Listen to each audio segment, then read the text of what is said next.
Well, welcome everyone. My name is Joos Siegel. I'm the Chief Curator and Director of Programming at the Winner Museum in Culver City. And I'm excited to welcome my co-interviewer today, Jennifer Kaspar, who is the founder of Culver City's independent bookstore and cafe, Village Well. And it's actually much more than a wonderful bookstore because it's also a thriving debate and community center, as the name already indicates.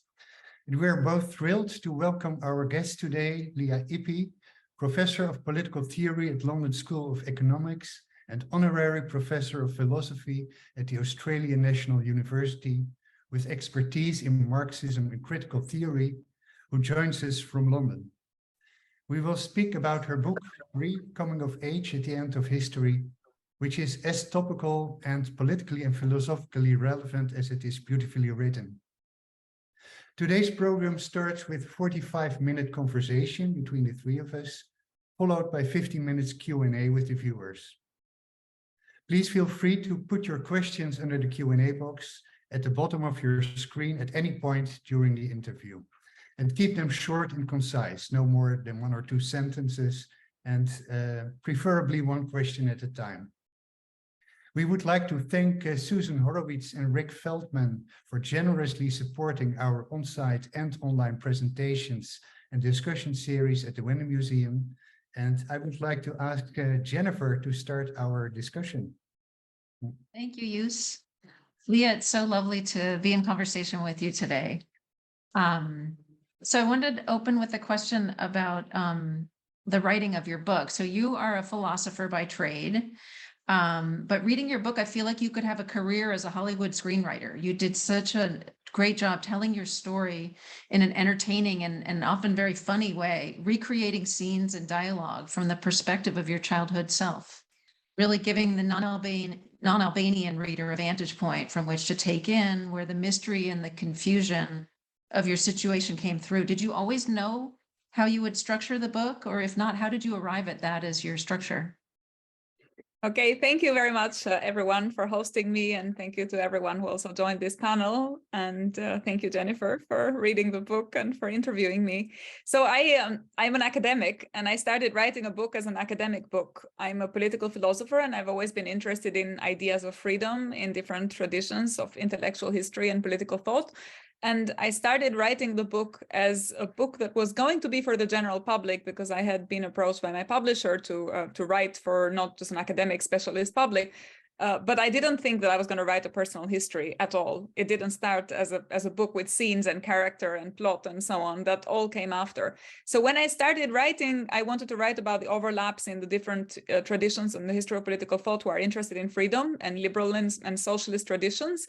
And one of my long-standing commitments as a researcher, as a theorist, has been to try and show that there is a lot more to these traditions that they have in common, and that they're often misinterpreted in thinking that, you know, socialism is about equality and liberalism is about freedom, but that in fact there is this core concern with freedom that is at the heart of both traditions, and it just gets interpreted in different ways.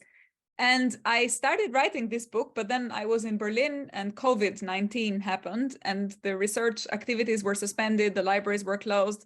I have 3 small children, 2 of whom were at nursery at that point, and they were kind of chasing me around the house. So I was hiding in a cupboard to write.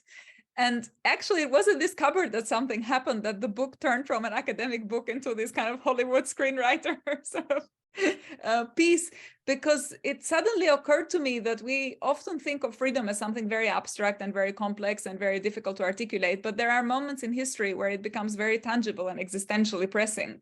And actually, COVID was like that, I think. It certainly was for me in this cupboard. You know, it was a large cupboard, but it was still a cupboard. So, and it occurred to me that there were parallels between the way I was feeling and the way this crisis was being discussed as this new world that we were entering and these difficulties that we were experiencing that were unprecedented. I see there is a viewer from Berlin in Germany, so they will know what the lockdown was like when it started. It was very, very restrictive. And so I just thought about these parallels with other times in my life, and suddenly the structuring of the book, to go back to your question, which was an academic structure, and so I had structured it in a way that with the chapters, divisions, and so on, as I wanted to talk about different applications of the idea of freedom, then had to become looser because it became more character driven and plot driven. And then I also, because I was describing my childhood, I started looking at the world from the point of view of this 11-year-old who begins the first few pages of the book, and then that was like the engine that was kind of dragging all the rest. So what the part of it that was intentional was not at all supposed to be literary. The part that ended up being literary just came about in the gestation process, in the process of writing the book. Oh, so maybe that's one of the silver linings of COVID, that you rewrote or reconceptualized this book in a way that I think is so attractive and so special. I wanted to ask you something about what is maybe the main point in your book, the transition from communism to this very harsh form of capitalism that Albania experienced, which is for you a very personal story, because you grew up with the values of communist Albania. And then all of a sudden there was, as Nietzsche would say, in Umwertung aller Werte, everything changed. And you were also confronted with the weird situation that you realized that all the people around you, including your parents, always pretended to stand for certain values that they really never believed in. What does it do to you as a person, psychologically speaking, to all of a sudden lose the grounds under your feet in that way? Yeah, so I think this is one of the mysteries of my life, actually, in the sense that I don't really know what it does. I think it certainly makes you more doubtful as a person.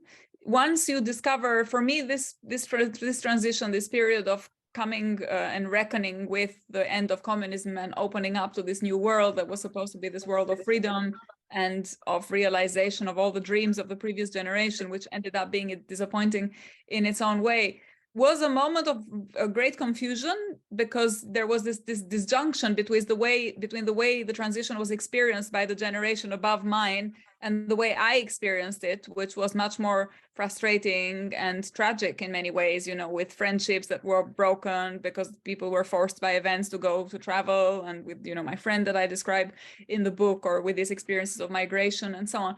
So it wasn't, it didn't feel to me like the realization of an ideal, but to many people it was that. And so there was this clear generational divide between those for whom this had been the moment that everyone expected to reach, and those for whom it was just actually a rupture from their childhood and so on.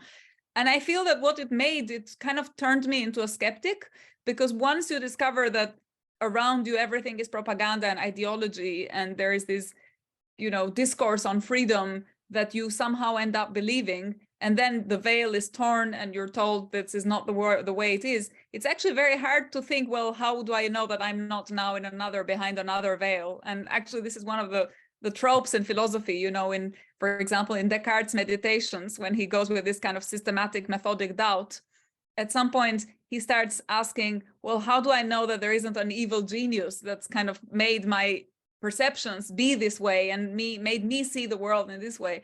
And I feel like this kind of fundamental philosophical question has always been there with me, in the sense of I've then ever since been really skeptic and very, very doubtful of everything, and have really struggled to accept the things that I was told this was the case, and this is how I should see it, and this is so obvious that we can't question it. So I think it kind of left me with this big question mark. In terms of my relationship to my family, a lot of people ask me how that left me psychologically, but I don't actually remember, or I don't think I was particularly damaged from that side. I think I understood what my parents were up to. And if I look at my diaries from the period, the fact that I discovered at one point that I had been lied to about everything that, you know, I knew about myself and about my family, I feel like I also understood why the lie had been there. And that means that it wasn't such a deep lie. There was always a layer of questioning, of, you know, knowing that something wasn't quite right. And I think I've known throughout my childhood that there was something not quite straight about my family. So there were always like hints, and there were always these discussions that weren't quite convincing. And I always had this doubt. So at some point it was more like a aha moment than just saying, oh, how could you do this to me? How could you make me believe all of this? So. Right.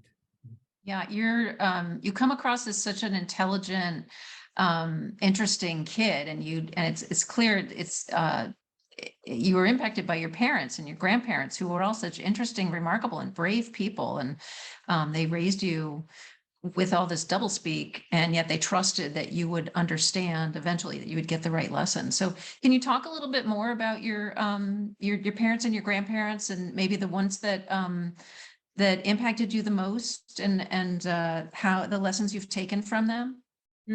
So the characters in my book, especially the characters in my family in the book, they are there to kind of convey different ideas of freedom. And in some ways, that is also the connection between the initial thoughts that I had about what I wanted to write about, and, you know, what kind of visions they had of themselves and of society. And so, and each of them has a different perception of freedom, and also a different perception of what kind of institutional system does it take to realize their idea of freedom. So my mother, for example, is someone who comes, who has this very negative idea of freedom. So freedom is to be free from something, to be free from the state, not to be told what to wear, where to go, what to do. And she really becomes free in her sense of the world when communism collapses, because it's the kind of freedom she gets, is this freedom of live and let live. The state doesn't interfere. Anything that belongs to the state is dismantled and is handed over to individuals and privatized. And so there's this idea that, you know, there's no real sense of the public. The public is an institution that just needs to stand back and let individuals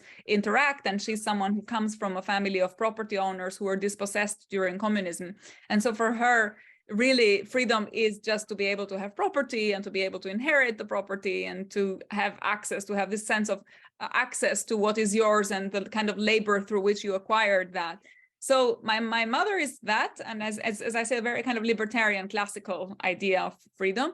My father has the opposite idea of freedom, which is a much more socially robust idea. And he's also someone who experiences a transition in a different way, because he's been, like everyone else in my family, a member of a persecuted dissident family, who then eventually, under capitalism, becomes responsible. He becomes a CEO of one of the biggest ports in the country, the biggest port in the country. And he's in charge of implementing the privatization reforms and the kind of shock therapy of the World Bank. And he finds that process quite difficult, because for him, it's not enough to just be left alone to pursue your conception of the good life. It's also about having the opportunities to do so. And so the freedom to be unemployed or the freedom to live under the bridge isn't really freedom for him. And so he experiences all these kinds of dilemmas connected to his idea of freedom in the post-communist period. And the one that has, I think, the idea of freedom that I am most attracted to still is my grandmother, who is, I think, also in some ways the moral compass of the book, and was the moral compass of my life in many ways. So she was the one that embodied the kinds of things that I still believe are right and valuable philosophically, without really knowing that they come from my grandmother. It's only when I wrote the book that I discovered that they were in one way or another conducive to her. And I think the reason is that she's in some ways in the book the most oppressed. I mean, the story is a story of kind of freedom and oppression of many different individuals and of society as a whole. But my grandmother is in some ways a paradigmatic victim of oppression, because she's someone who grew up in Salonika to a kind of former Ottoman elite family, who lost everything once with the collapse of the Ottoman Empire, and lost their status and lost their position and their identity and so on, and then went to Albania to really look for an identity, because this was a post-World War I where every minority had to find the state that they belonged to somehow. And so she'd never been to Albania before, but she went to an Albania that she hoped would become the site where she could then project and find herself and find meaning. And of course, you know, there she came into contact with she met my grandfather and was in contact with these kind of progressive groups who were not communist, but also not liberal, not capitalist. They were kind of socialist, progressive, enlightenment oriented, also elites, but as I say, progressive elites. And then my grandfather went to prison for 15 years. So she went from being a daughter of a very privileged aristocratic elite family with wealth and power and, you know, revered, to someone who was just a single mother and the wife of a political prisoner, and someone who was deported and went through then for her entire adult life. This happened to her when she was about 26, 27. And then her entire life was marked by this kind of childhood of privilege and her life then in kind of misery in communist Albania. And the reason that I always felt really, you know, inspired by her was that whenever I asked her, when she told me she had navigated so many transitions in her life, and I asked her, how did you so how did you resist? Like, how did you live with all this oppression? And she said, well, I was never oppressed. I was always free. And this was, for me, what actually in the end, I think, inspired the kind of idea of freedom that I have in the book, and the one that is also in the epigraph, where I say people don't make history out of their own free will, but they make history nevertheless, because she conveyed this idea that she had remained an agent throughout these changes, and that there was something about the human and the human's capacity to resist making these horrible compromises and seeing themselves as just victim, which was about their identity, their dignity. And it was that dignity and the fact that nobody can take that away from you, even in these oppressive, horrible circumstances. That is where real freedom is. And I find very empowering that idea of freedom. And of course, I mean, it has its social and political limitations, and that's why I try to elaborate in my work. But as a starting point, I find that really important. And I think it was really important in my life to have grown up with this grandmother who always made me feel, look, yes, you are a victim in many ways, but you also are an agent. And you must never forget that you are, even within your oppression, always an agent. Yeah, I love this idea that freedom is more a psychological characteristic than a political item.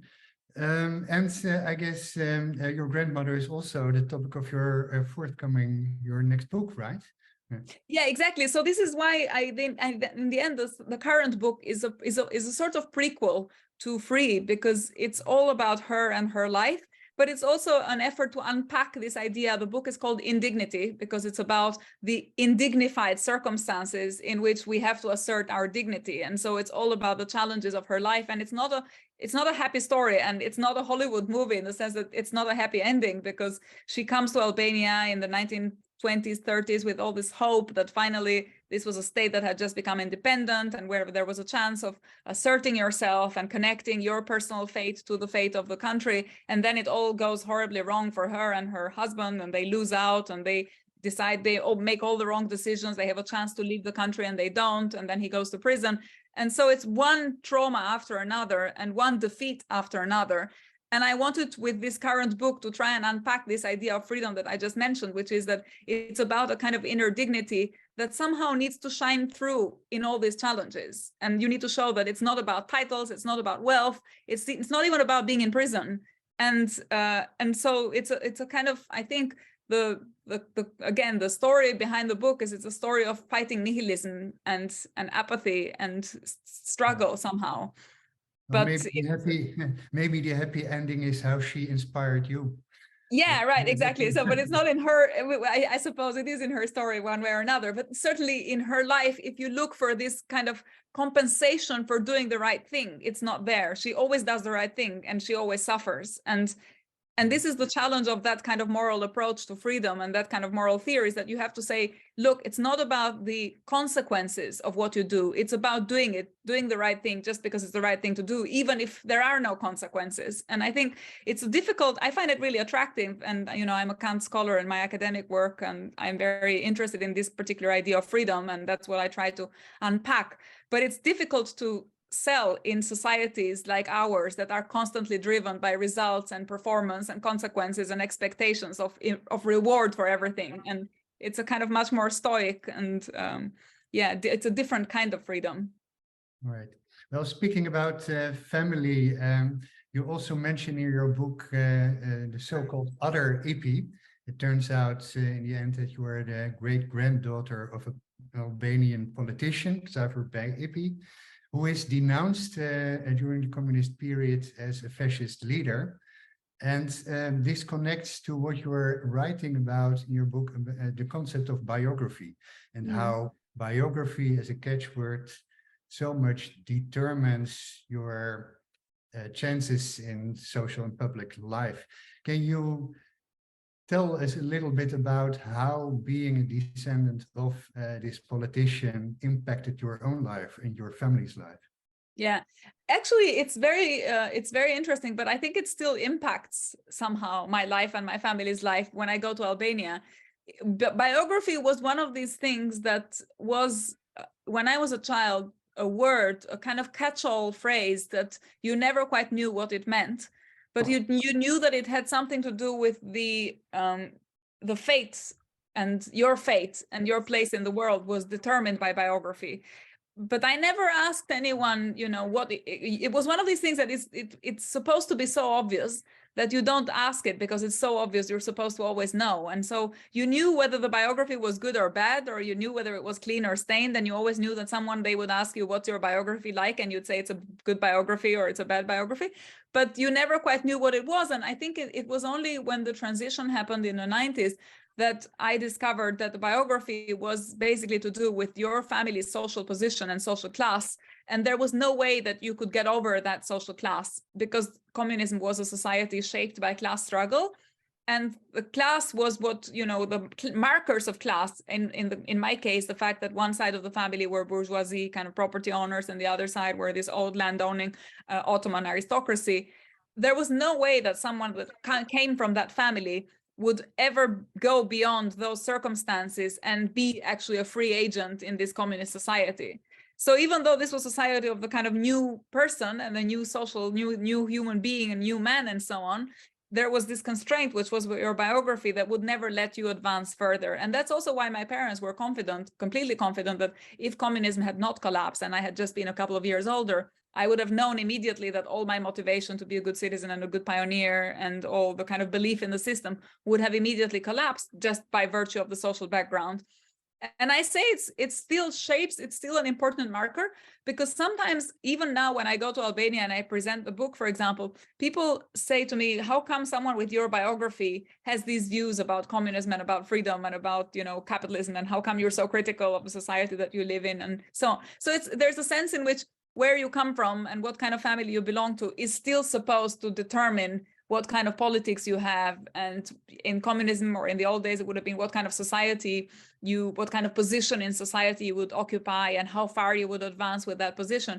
But I still think it shapes post-communist politics very, very strongly in terms of just setting the expectations of what certain politicians can and can't do, and what particular people in intellectual public life should or shouldn't say. And it's still very much of a kind of marker of division.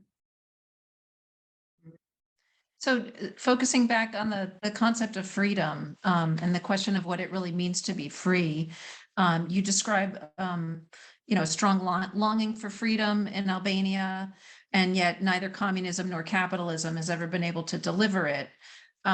What policies do you see in modern societies that exist that help their people live in a more free sense? You explore a variety of senses of freedom, but in the one that's the most important to you.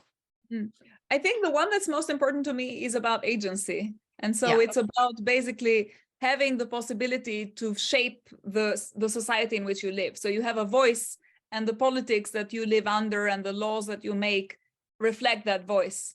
And for me, one of the biggest criticisms of the kind of capitalist societies that we live under is that even though these are societies of, in many ways, wealth and, advancement compared to previous societies that we've had before and so on, when you reflect on them from this democratic perspective, which is how much agency do people have in these societies, and is that agency equal? That's, to me, the strongest criticism, is the fact that, yes, you have elections, and yes, you have parties, but actually all of these things are actually not really reflective of the voice of everyone in the same way. And if you take that to a global level, that's even more the case. So within our states and our societies, they are very divided and they're very polarized. And for me, inequality is not a problem as such. Inequality is a problem insofar as it reflects on this agency and on the capacity of people to actually make equal decisions in a way.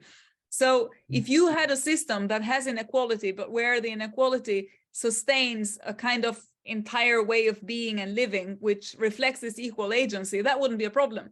The problem is that the inequalities that we have end up depriving some people of voice and give a lot of power to other people. And so it's a society of, those who have wealth and those who can lobby and those who can kind of pay for campaigning. And I think, and so that's the case even in the kind of wealthy success stories. But then if you think about the entire world and the dynamics of the world, it's obvious that there's a kind of big democratic gap there as well. So for me, the thing that we have in terms of what achievements that we have made, that things that we know that we have learned from the past, where you can say, well, this is what reflects agency, democracy is the most important, and so political participation and political representation is the most important. But it's important also that political representation doesn't remain just abstract, and you can't have a voice in a vacuum. You need to have opportunities to have a voice. You can have the right to vote, but if you can't read and write, then your vote is worthless in a way, and you're not making kind of competent decision. Or you can I don't know, if you have these massive inequalities in education, in access to education, and so some people can have amazing schools, and therefore they then have all kind of rhetorical means to make an argument and to push that argument because they control the media, because they have access to the media and so on, then other people won't have the same. And so then it seems to me that we're not really living in a democracy. We think we are, but it's not really a democracy in terms of this capacity for you to be an agent in the society in which you live. And that's something that for me is what generates the kind of critical, the critique of society. So you have this democratic ideal, and then you look at the institutions that you live under and you say, okay, how can I use this to criticize what I see around me and to improve the world that I live in? And that's where, you know, the process in a way gets going. And that's what I think, where intellectuals contribute and where art contributes and where, you know, all the things that we do hopefully finds its place. Right, but how do you see also in democracies worldwide at this point, the tendency, especially under right-wing populism, to discard basic facts, to discard the concept of truth? How does that impact the possibility even to exert any agency? Yeah, I think, I mean, the way I see it, to me, populism is the kind of opposite side of the flip side of technocracy.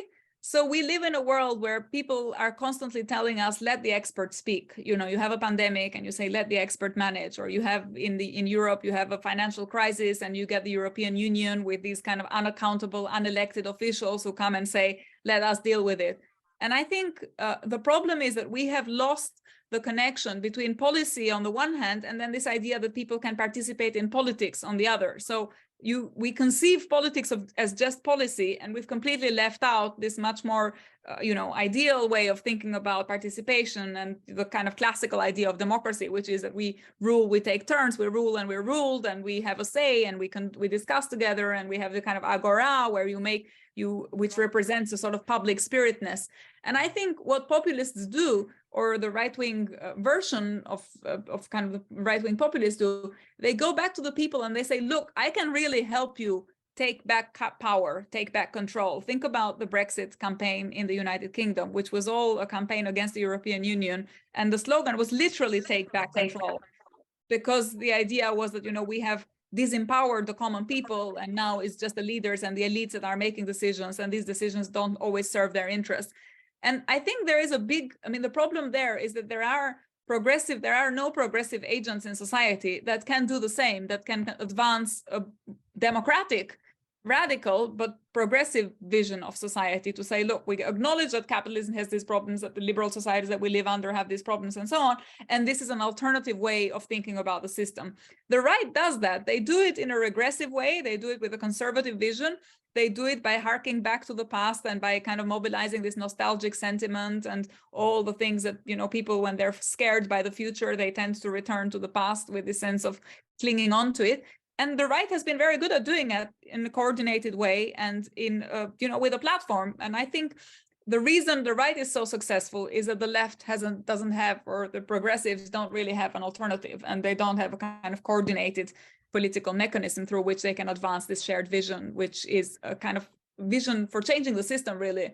I think they've just become defenders of a status quo with all its limitations. Right. Well, let it be your third book then. I have a question about the subtitle of this book, Coming of Age at the End of History. And of course, the whole concept of the end of history can actually refer both to communism with its ideal of the communist end phase of the socialist project, as well as a reference to Fukuyama and his book, The End of History, which claimed that liberal Western democracy had been proven the ideal form of social organization. Why did you choose to mention this concept of the end of history in the subtitle of your book, and how do you view that concept yourself? Yeah, I think so. Why did I choose it? I was reading this Fukuyama essay, which is all about how the end of history is seen from the point of view, more or less, of liberal democratic societies that have emerged from the Cold War with this triumphant attitude of the winners who, come out of this war and who set the terms in the way of the victory. And I remember, and of course, this idea that now we don't have to worry about ideologies and ideological clashes anymore, and this is now the only alternative, and we just need to, and it's been shown by history to be the only alternative. And there is this footnote, and so it is all written from the point, this statement about the end of history is all made from the point of view of the winners in a way, and from the point of view of those who have come out fine from the Cold War in a way. And I remember when I read and so there was this theoretical objection to it, which is, well, maybe a lot is being lost here, because this transition was actually quite painful for a lot of these countries, and the cost of moving on to this different system was very high socially.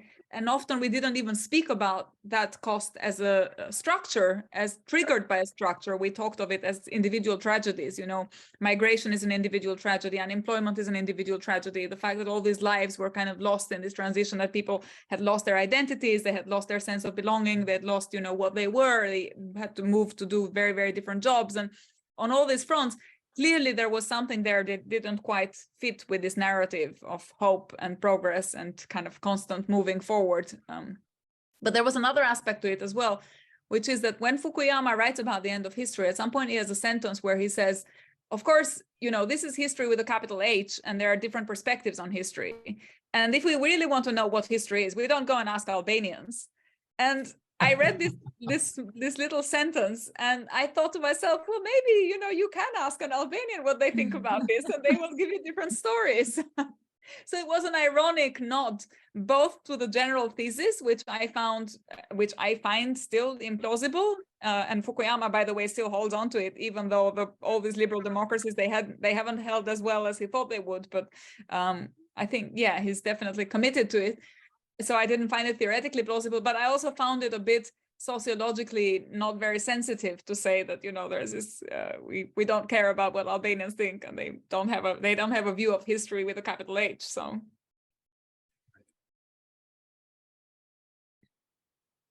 can you talk more about Albania today? You said, I know you travel back there still, you have family there, and what is life like in Albania today, and how has your book been received? Yeah, my mom is still there and my brother. So I have this line where I think Albania, during communism, the problems of Albania were only of Albania because it was so isolated. And certainly in the years in which I was growing up, it was completely cut off from every other country, both socialist and not socialist, capitalist. So it was like it had a lot of issues, but it was all internal issues. And I think we've gone from a stage where the problems of Albania were only of Albania. And now I think we're at this point where the problems of Albania are the problems of the world. So it's a country that is kind of integrated in a global system, where it's integrated in many ways in Europe as well, because it's an aspiring candidate country in the European Union, and which still sees of itself as a country in transition. So this whole narrative of transition that shapes the second half of my book, which is, we're a country in transition, we're leaving behind these regressive communist institutions, and we're now moving to this bright future of capitalist utopia. That is still very much the discourse of the country, even though it's clear that, again, capitalism doesn't work for everyone. And so it's a highly unequal society. It's a society with high levels of concentration of wealth and capital and property. It's also still a society of emigration. So there's a lot of people who leave the country because they can't find hope, and because also the sense of community and collective hope has been completely dismantled. The only option then becomes exit. When you don't believe anymore in the project, and you don't believe that any project can lead you anywhere, then it becomes the only response to that is, okay, I'm just going to go. And so it's a country where those who don't fit just leave, rather than continuing and fighting and struggling. And so then it ends up, like many other East European countries, is you have government changes, but you don't really have a massive change in approach, and you have a kind of discourse of development and transition that is similar to how it operates in a lot of other European countries, the East European countries, about corruption and clientelism and elitism and latent authoritarianism and so on, but without really thinking about how those types of criticisms connect with real alternative conception of development for the country, which is what I see as most problematic. And the EU enlargement process, although on the one hand, it drives the country, it inputs some dynamism and it gives some sense of, movement and a telos and so on in one way. And so it's good, it's kind of dynamic, but in another way, it's not so good for democracy because it's all top down. And so there's just certain things that the country needs to do to access the EU. And that means there is no politics inside the country. It's all about, have you done your homework to get into the EU or have you not done your homework? And so you don't really have a sense of real alternative there either. Right. Before I ask my next question, in about 8 minutes from now, we are moving to the Q&A. So this is for the viewers. If you have any questions, please start putting them under the Q&A box on the bottom of your screen. And Lea, I wanted to ask you, you mentioned in your book when you told your father that you wanted to study philosophy, he countered with a quote by Karl Marx saying that philosophers have only interpreted the world, but the point is to change it. I would, I think, respond to your father saying that you can't change the world without first interpreting it. But how do you look at that response from your father nowadays, and how do you see the philosophical impact in the world? The impact of philosophy, I mean. Yeah, I think there is, I think I share your response. So I share your sentiment vis-a-vis, what you would have said to my father is exactly what I said to him, or I think I would have said to him if I was asked again, which is that you need to, if you want to change something, you need to have a sense of where is it going. And so you need to have a horizon, and you need to have a theory and an interpretation and a kind of vision. You can't just kind of make it up as you go along. But in terms of, the role of philosophy in general in society, I mean, I'm still obviously committed to it because I wouldn't be doing what I do if I didn't have any hope that it changes. But I also think that the timing of thought is very different from the timing of politics. If you're acting within political constraints of, especially the kinds of political constraints that we face now with winning elections and, making these kind of giving these deliverable results to people that will enable you to stay in power and to win the next election and so on. These are not the timings of philosophy. So I feel that, critical thinking is there to challenge fundamentally the social structures that we live under. But these are not the incentives of politics. The incentives of politicians are to stay in power and to make compromises and to go forward with certain constraints. And for that reason, I think there is a clear divide in a way between the role of the intellectual and the role of the political activist. And although I'm a strong believer in committed intellectuals, and so I think you have to be critical and be actively involved and try and shape discourses as much as you can, you also have to be very aware of the limitations of discourse and the limitations of your own contribution to society if you're looking for immediate changes. And for that reason, also be resilient. So not give up because it doesn't happen or because it looks like it's not feasible. And people say to me, your ideas are so nice, this idea of radical democracy and of the whole world becoming a democracy, but is it feasible? And I say, all that matters for me is that no one has shown that it's infeasible.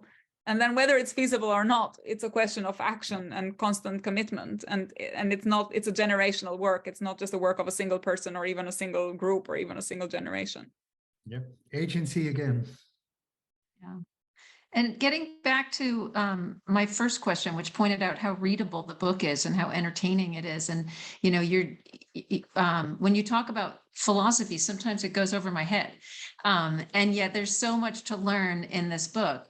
And, if people are reading, I would definitely recommend this book for book groups to read and discuss. And what are the conversations that you want to see people having about your book? Well, one of the ones that I think is really important is this discussion around what does it mean to be free?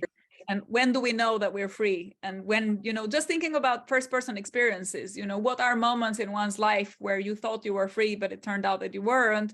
Or moments where you realize that, yes, there was this kind of ideological way in which things were being shaped and framed for you. And then once you were out of this ideological framing, you realized that, things weren't as they seemed to be. I think it's really, I really wanted to also people to engage with the history of Albania or countries like Albania by again recognizing that even in a very oppressive society, people make choices. So one of the concerns that I had when I started writing the book is that it seemed to me that in contexts like Albania, the tendency for liberal Western countries is to approach them as though they had all been brainwashed by totalitarian systems, and now they need to be told how to move forward, basically, how to, how to democratize, how to bring freedom, how to build institutions, how to deal with each other, and so on. And one of the things that I wanted to show with the book was that, for example, that's where all the importance of symbolism and code language and kind of subverted symbols with the Coca-Cola can or whatever comes from, was I wanted to show how all of these things, there are ways for people of exercising agency, even though the ways in which they exercise that agency may not be immediately perceptible to someone who is from the outside. And I think because there is this lack of translation and because people don't really know how to interpret, they just assume that, okay, people don't know, they don't have political opinions, when in fact, just having a Coke can exposed in your living room is a political opinion in a way.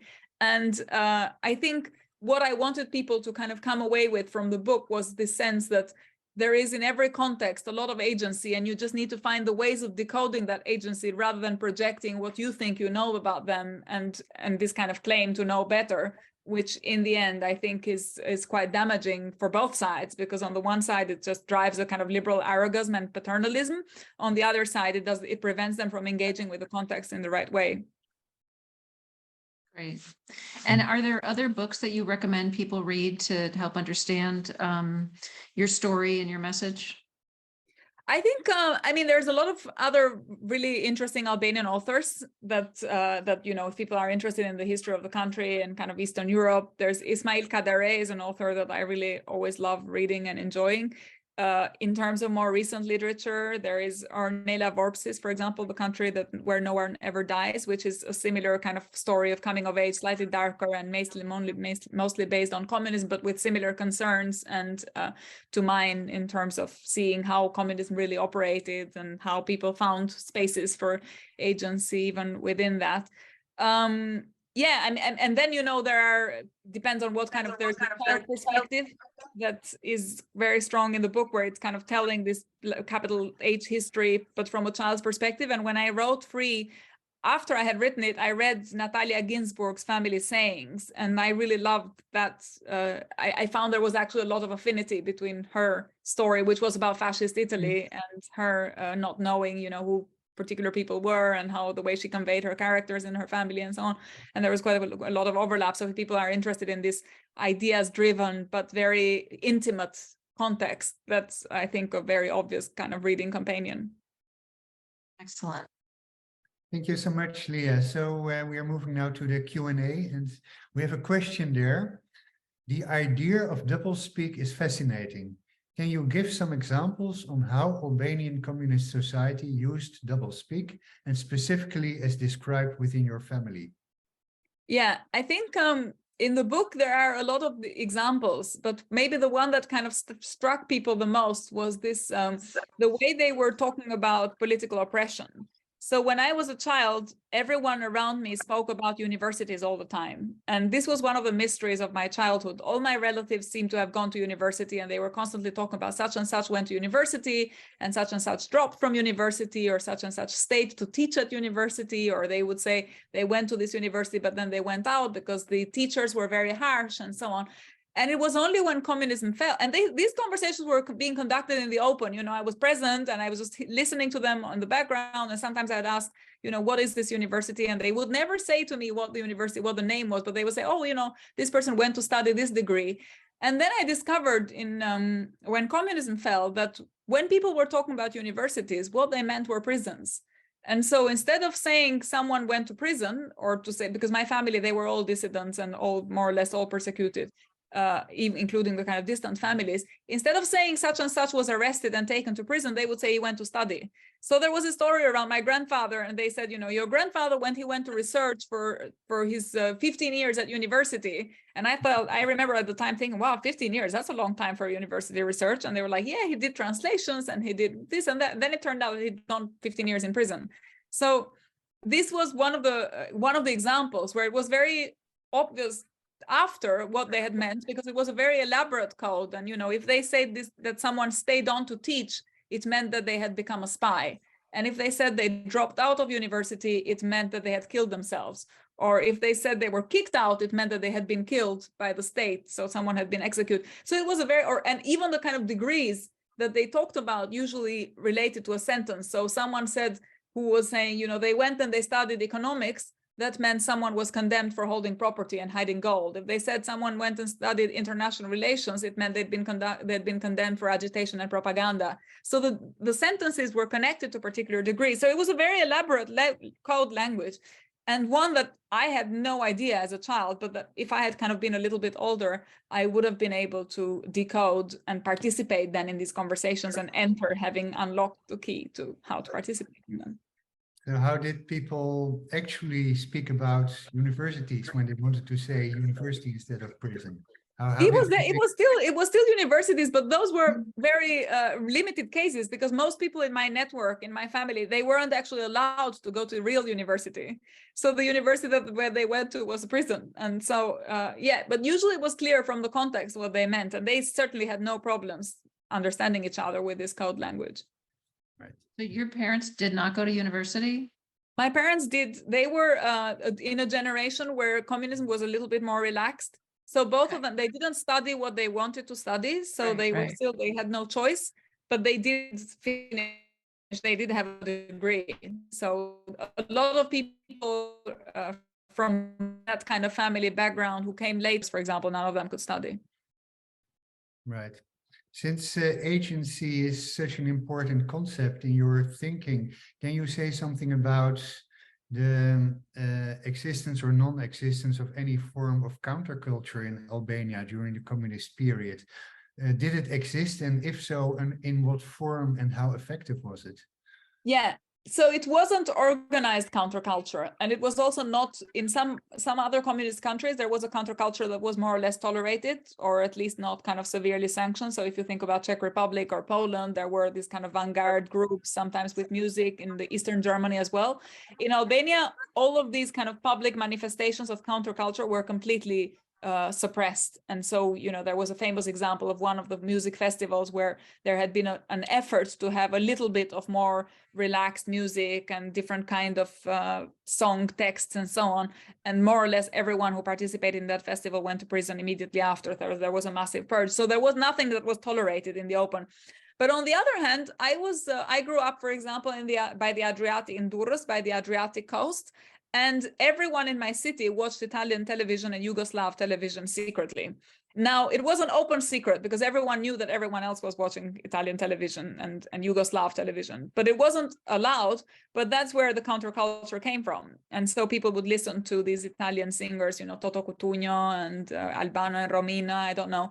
I mean, these are not like political songs in Italy, but they acquired a political context in Albania because it was prohibited to listen to them. And so they became like messages of freedom. You know, if you were associated yourself to that kind of music, then it signaled that you were someone who had a certain interest in criticizing the government. And so they were pop culture in Italy, and they were just consumer stuff here or in the West, but they had this there's this deep political meaning, and they were in some ways part of a counterculture in the East, which is another mistake that I think people make when they interpret post-communist countries or countries during communism, you know, Soviet and Eastern European as well, where people say everyone was so obsessed with consumer goods. I don't think they were obsessed with the consumer goods. It's just what they signaled in those societies to have access to the goods, which was just a way of telling the state, you actually don't get to tell me what kind of clothes to wear. You don't get to tell me that I can't access American jeans. It wasn't about the jeans as such, or in the case of Albania, it wasn't about the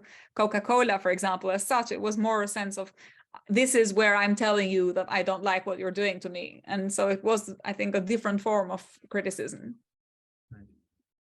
Reaction to deprivation. Yeah. So we don't, if there are any other questions people have, please put them in the Q&A. I'll ask one of our other questions. Can you just talk a little bit about what the political ideology in Albania was like when you were a child, and how it differed from, you use the word socialism, communism, Stalinism at different points in the book. And I wonder if you could help us kind of differentiate between those terms, and then and talk about what, you know, what existed in Albania that was so different. Yeah. So when I was growing up in the 80s, Albania was, as I said, completely isolated. And it was isolated both from the Anglo-American imperialist capitalist countries like Britain, the United States, Western Europe, and so on. But it was also completely isolated from the Soviet Union and the other countries of the socialist bloc. And the reason it was isolated was that it had accused at some point of all these Soviet revisionist countries of being soft and not being principled enough, and of kind of compromising too much with the ideals of communism. It hadn't been like that again all the time. So Albanian communists came to power in 1940. Well, the Communist Party was founded in 1941 with the help of Yugoslav communists. And then there was a rupture between Albania and Yugoslavia after the Second World War, which was mainly driven by nationalist territorial dispute. And so the worry that, Albania would just become another Yugoslav republic, and the sense that Albanian communists wanted to be by themselves and they didn't want to join this Yugoslav federation. So to some extent also driven by pre-war politics. But it's important because the Yugoslavs had a much more moderate path. And, the model was famously, the non-aligned model was famous for its independence and for pursuing its own kind of market socialist model. And Albania defined itself in opposition to that moderate Yugoslav model and became a very harshly controlled state with, complete control over private property, over, the general kind of means of production, but even a kind of small level private property with high degree of control over political expression, dissent, and with high degree of repression as well. And for a while Albania was in this kind of movement of resistance to Yugoslavia and trying to differentiate itself from Yugoslavia, it was supported by the Soviet Union while Stalin was still alive. Now, when Stalin died, the Soviet Union got closer to Yugoslavia, and at that point, Albania moved away from the Soviet Union. And that was a point where there was also the rupture, and also Khrushchev and the 20th Congress, they had a whole campaign of de-Stalinization, and they condemned Stalin's purges and so on. There was a sense that the party had gone too far and the purges had been too harsh, and that now the Communist Party, the Soviet Communist Party, decided to kind of revisit the way they had been thinking about these issues. And that was the point at which Albania broke with the Soviet Union. So the difference was that at some point the Soviets de-Stalinized in terms of the cult of Stalin and what was associated to Stalin, the purges and so on, and Albanians decided to hold the line. And we're in a coalition with the Chinese communists for a while, because the Chinese communists were also fighting moderation. So basically the Albanian communists, every time some party was not moderate, they were kind of aligning with it. And then when they compromised with the West or with the democracy or whatever, they would break with them. And so when the Chinese Communist Party became also more moderate because Maoism was over and, there was a whole new turn in China, then the rupture came with China as well. And that was in the late 70s. And that's when I was growing up. So when I was growing up, the discourse was cult of Stalin, cult of Enver Hoxha, cult of these kind of uncompromising, rigorous communist leaders, and a sense that the society that we lived under was a version of socialism, but with very, very strong nationalist commitments as well, because this idea of the nation and the party and the father of the nation, these went hand in hand. So it was in some ways internationalist, but internationalist in a very nationalistic context. And the sense that then from the point of view of the difference between socialism and communism, they just went back to the theory, to the kind of Marx and Engels theory, which is socialism is the political system that helps you create communism, but communism is a utopia. And communism, actually, nobody has it. There's a communist party because it's the party that tries to realize communism, but they coexist with other parties. And even in the case of the GDR, there were these parties that were just kind of pretend parties in a way. They didn't really have real power, but they were different parties. So it was a multi-party system.